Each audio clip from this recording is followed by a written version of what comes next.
Hey guys, it's Jyurtodus123 and welcome back to another episode of Monster Hunter World. In today's video, we're going to take on the quest in the sinister shadows in the swamp. But before that, I'm just going to let my post-commentary talk about the Wildspire Waste for a bit and all its inhabitants. This including monsters, because we'll talk about that in our own time. Anyways, so I hope you guys enjoyed that explanation. Won't take too long, and I'll see you guys soon. Okay, I just want to quickly talk about the Wildspire Waste and quickly get the sub-areas and camps unlocked, and also just quickly explain the habitat. So, first things first, the Wildspire Waste has a few hazards we should note. It's about 3 of them. The first hazard is the deep water, which is found in sectors 9 and 10. It's not too much of a hassle. It just slows down your movement while hunting. We'll end up seeing it later in this video, and you can see the main problems with it then. The other one is Quicksand Patch. It only activates if there is a diablos in the map. Now, you will see me fight a diablos during this little run through, because I decided to toy around with one. I ended up dying to it, but that's a little bit of a side note. And then we also got the flash flies. The flash flies are underneath the quicksand. The quicksand we trigger by having the diablos underneath it and hitting annoy us, which is a special wing drake I will talk about in just a minute. When this happens, the diablos will come up to the surface, the quicksand will go down into the cavern, and the monster that is standing on the quicksand will go down with it, making it a very good tool for swapping places with the diablos and giving you an opportunity to damage the monster. It pretty much topples them over, gives you a chance to attack. And while they're down there, there are a lot of flash flies, so you can use that as a good opportunity to damage them. And also, the camps are Southwest Camp, Central Camp, Northeast Camp, and Eastern Camp. We get Eastern Camp for free, and Southwest Camp is our starting camp. The other 2 camps, the Central Camp is in Area 6, and the Northeast Camp is in Area 15. So it's not too hard to find. Now, about the ecosystem of the Wildspire Waste, there are 2 apex predators that we should really note. The first one is the Diablos, and the Black Diablos. I'm counting both of them as one monster because they're really similar. The only difference is the skin color, and Black Diablos is a little more aggressive, does more damage, and it's just an all-around higher rank version of Diablos. That being said, the second apex predator is Glavenus. We won't be running into him till we get into Iceborne, so let's push him off to the side and talk about him when it's time to talk about him. The small monsters that live here are the Apsaroths, which are the things we saw earlier. They've got a hard shell and they've got a spiky tail. They are neutral creatures, so we won't have to worry too much. They're a good source of raw meat. Next up, we got the Kelby. The Kelby is really good for getting Kelby horns, which are very useful items. I'll explain those in tomorrow's video while we're doing stuff. The Kelby are passive, but they do attack before they run. They do a singular strike. If they hit you, they run away. If they don't, they sometimes run away off the bat or try to attack again. Other than that, they don't do much damage, so we don't have to worry about Kelby. We also got Kestodon here. We've already talked about them. We've got Murnos, which I've also already talked about. We also then got the Noyus. If we hit a Noyus, they sit in Central Area 6, or not Central Area. They sit in Sector 8, sorry. And in Sector 8, if we attack them and there's a Diablos under, it triggers a quicksand trap. They're really loud, and if we kill them, we can get noise pods, which are really good for fighting Diablos with, because if we shoot the ground, I'll explain it when it comes to Diablos.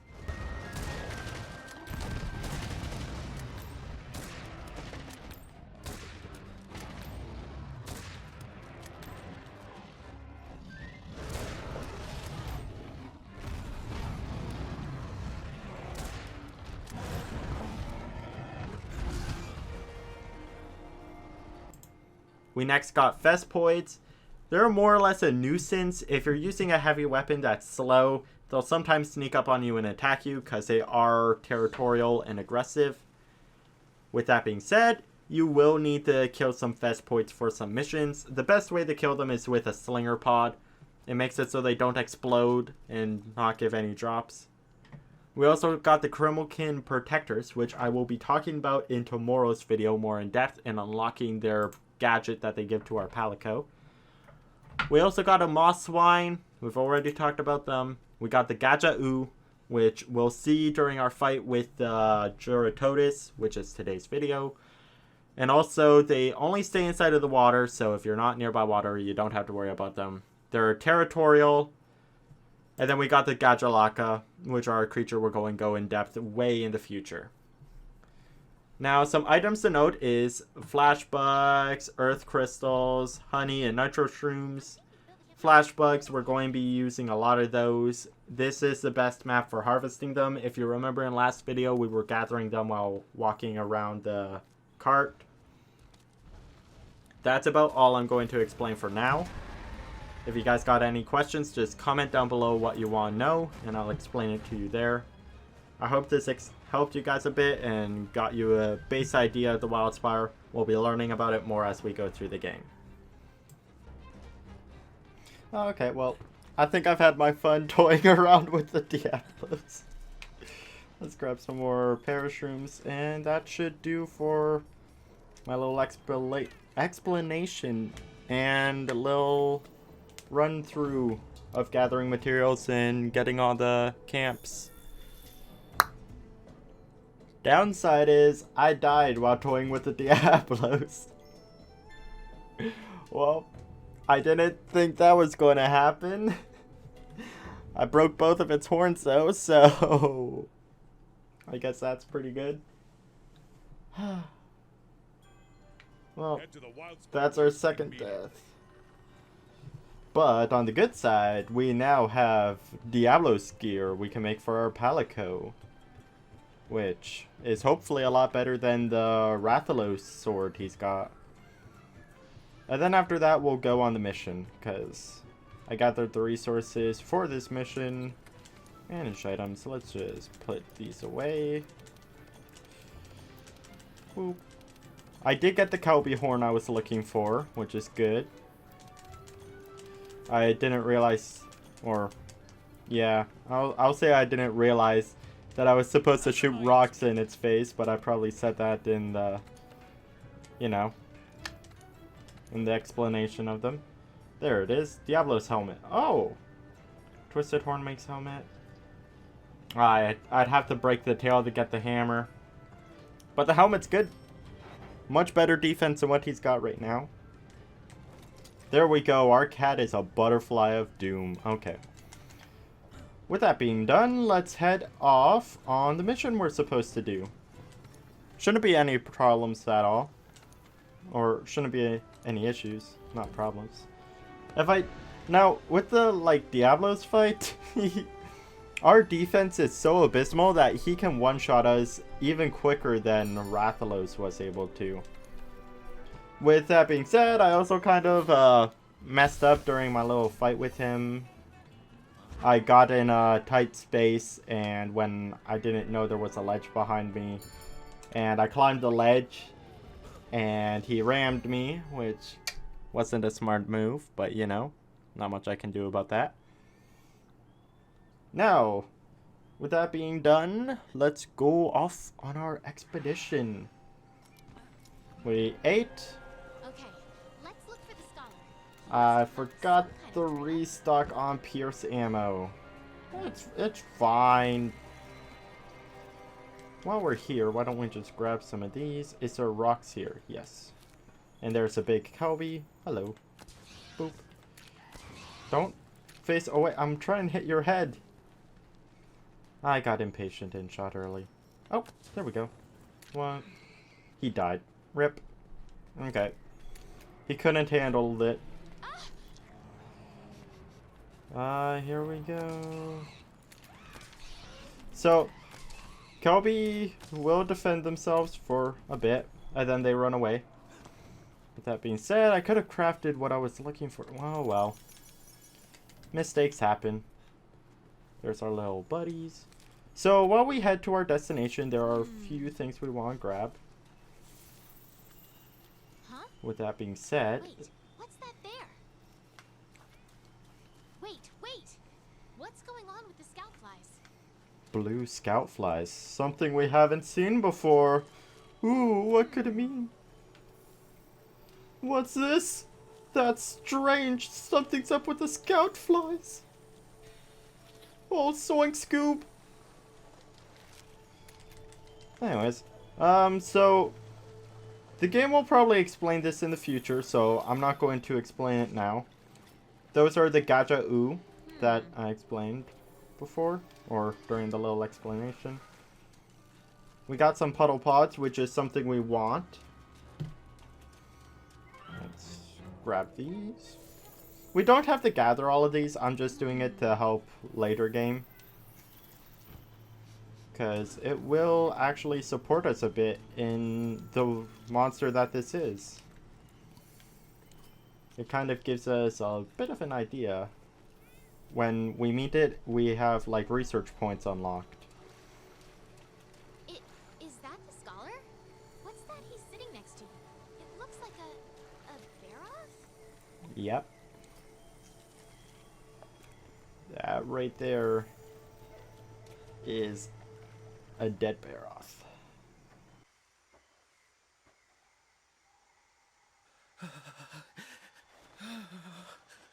God, don't let him find me. Don't let him find me. Oh, I saw it. No, the Jyurtodus. That didn't kill the Baroth. It was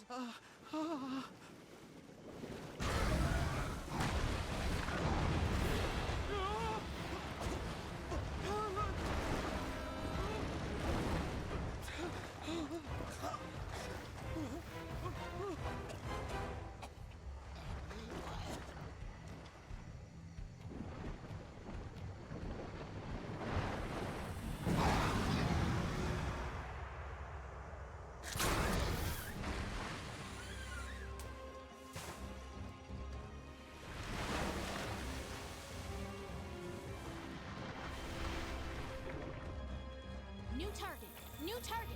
Hunt that Jyurtodus. Okay, so this is a Jyurtodus. Proceed with caution. I don't believe he is a monster I can aim to not get hit once against. And like the little cutscenes showed, we've got these wedge bugs which we can swing across from. With that being said, we won't be doing too much swinging against this monster. Should be coming over here. Hopefully he lands on that. And he pops up over here. So we want to bring this fish right towards this.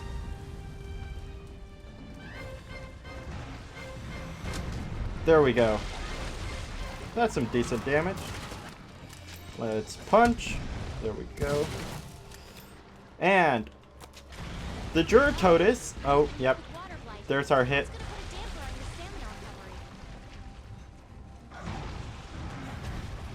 There we go. So with Jyurtodus, I'm going to let not so battle junkie Jack explain, because I need to focus. He's not a monster that's quite like lethal, but I don't like being hit. So I'll see you guys in a bit. Thank you very much, Battle Junkie Jack. I wish you good luck on not getting hit at all, despite only getting hit once so far. This is a Jyurtodus. It is the only monster that or not the only monster, but one of the only monsters that only has one habitat, and that is the Wildspire Waste. It is a Piscine Wyvern, our first instance of one. And just like the Baroth, it has a unique elemental weakness system. It gets covered in mud, and when it's covered in mud, it's weak to water. When it's not covered in mud, it's weak to thunder. As well, it has an elemental resistance. When it is covered in mud, it is resistant to thunder, and when it is not covered in mud, it is weak to water. Or the other way around. It is immune to water when it is not covered in mud. My bad. Anyways, with that being said, it also has an increased immunity to fire damage when covered in mud. However, if you remove mud, fire doesn't become strong against it, it only becomes 1 star. So if you're a fire user, you probably want to use those puddle pods to knock off his mud and then hit him with fire damage just to boost your damage just a slight bit. Because 0% damage increase is still better than, like, negated damage. With that being said, he can cause 1 ailment, and that is Water Blight. As the game explained, we get slowed down with our stamina recovery. That's about it for Water Blight. It's not too bad. You can still run around, it will just be your stamina recover slowly. Now, he is weak to stun. You see me in this fight spam stun attacks on him consistently, and he keeps getting knocked over and getting stunned. And I keep doing that by using the butt of my gun to hit him. With other weapons, you'll have to use other means. I'll explain those when we use those weapons. It is a neutral monster. You don't have to worry about fighting it, because it will just swim past you, even if you're in its territory. Now, this monster is called the Mudfish Wyvern. It's our only instance of a fish wyvern for a little bit here. Now, like I explained, you want to use puddle pods in order to knock the mud off, because that's free water damage. As you saw in the instance of the fight, I tried to shoot him with a puddle pod and got hit for doing so. Now, he also fights with the Gaja'u. The Gaja'u will sneak up and attack you while you're fighting. As you see in the fight, I constantly stick to land because I don't want the water slowing me down, and I don't want to have to worry about getting bit in the butt by a Gaja'u. And that's about it for him. He only has 1 turf war, and that's with Baroth, which I'll do a dedicated video to showing all the turf wars. Or if you don't want to wait, you can always just look it up online, because there's already a bunch of them out there. He was introduced in Monster Hunter World. I honestly thought he was introduced in Monster Hunter Tri, but I was mistaken. Sorry about that loud bang, by the way. I closed my drawer. Anyways, I wish Battle Junkie Jack good luck. I'd say it went pretty well. You'll just have to watch and see. I am going to be quiet throughout most of the fight, but that's mostly because I thought I'd be explaining this a lot longer than I actually am. Anyways, talk to you guys soon.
Look, the monster's almost done for. Chances are it'll retreat to its nest to recuperate.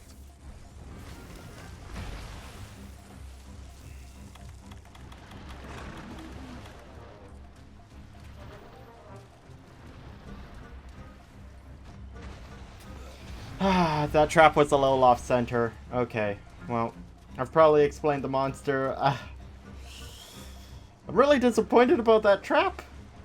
It's a good thing I made a lot of shock traps. Sadly, the monster might die before I even get a chance to use a trap.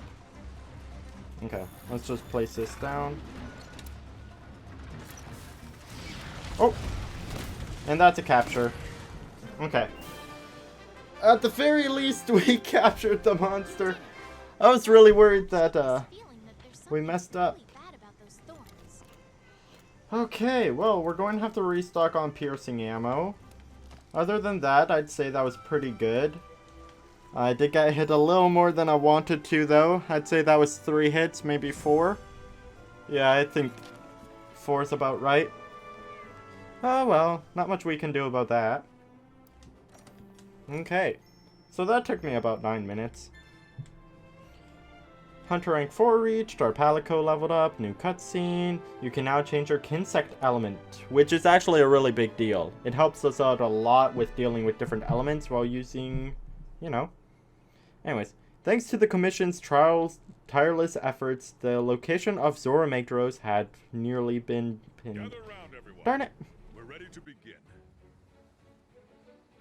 Thanks to you, we've made great strides towards understanding the tracks that have turned up across the continent. Our researchers have done some projections, and now we know where Zora Magdaros will go next. It's heading for the Great Ravine. The Great Ravine? The huge valley out past the Wildspire? Correct. So I have a proposition for all of you. I say we try and capture Zora once it gets there. Have you gone mad? Capture it? Hear me out. The ravine is the perfect terrain for staging such an event.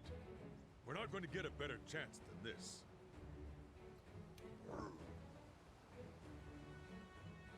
If we don't take this opportunity, it could be a decade before the next opportunity presents itself. Maybe longer. Is it even possible? If I said it wasn't, would that stop you? Let's give it a go. With the 5th supporting us, our chances are as good as ever. Then it's settled. Before we send the hunters out for the capture, we need to secure Astera. An Anjanath has been active in the area. Not the kind of monster you toy around with. We'll need a plan for it. You're right. Hunters, you have your next assignment. Take care of that Anjanath. But be careful. The Anjanath is a fearsome monster. One slip-up and you're done. Commander, if I may, I think I have a great idea. Hunter, I could use your help. Drop by later, if you will. Another thing. That troubling report we received. Think you could... Right. Good then. Let's get this show on the road. We have an Elder Dragon to capture. Everyone dismissed. Okay. We should probably listen to what the Chief Botanist has to say before we do anything else. And with that, we've got our next mission. But before we do that in the next video, we're going to have a bit of a side mission oriented video tomorrow. So if you don't want that, you can overlook tomorrow's video. But we're definitely going to take care of that Anjanath sometime soon. And if you guys enjoyed this series, be sure to subscribe for future videos. I'm going to be 100%ing the game and getting everything we can. Or not getting everything, but killing every monster we can. And with that being said, I hope you guys enjoyed. If you did, please be sure to hit the like button and comment down below what was your favorite part. I'm Jaxbro123, and I'll see you all in the next video. Bye!